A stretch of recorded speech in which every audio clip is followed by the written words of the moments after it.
sit perched behind front row desks, scribbling until my handwriting bleeds into type, twisting my tongue to form sounds that may be words that I understand in only crescents, in slivers of the moon.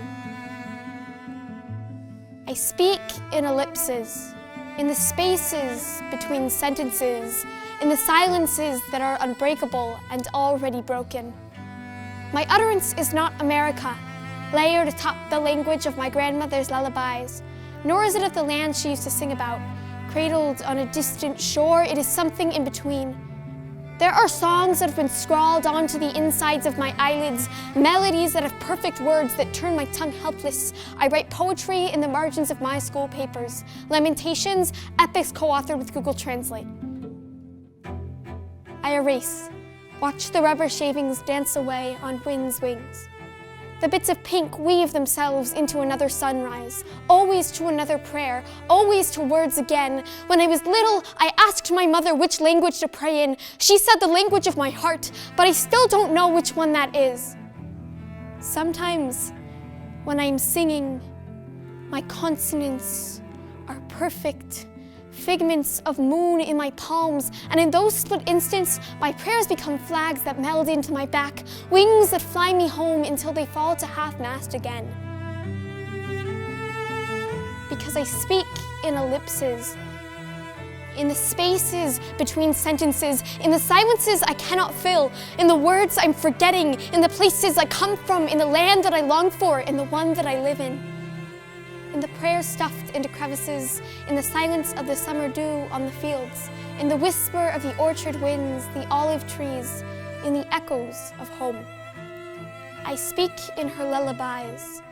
This is the accent upon my tongue.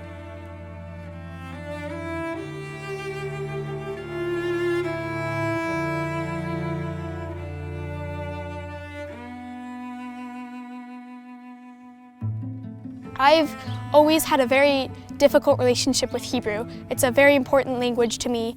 It's both like the language of biblical stories that have been very much a part of my childhood and like amazing songs that my family sings like every Friday night. And I've always struggled with it because on the one hand, I love it and it feels like such a big part of me, but on the other hand, I've never been fluent in it. And every year that goes by, it's like slips away from me a little bit more.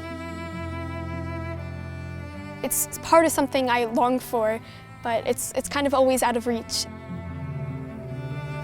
Well, originally that line, "This is the accent upon my tongue" at the end, it was, "This is the accent upon my tongue, I wish it were better."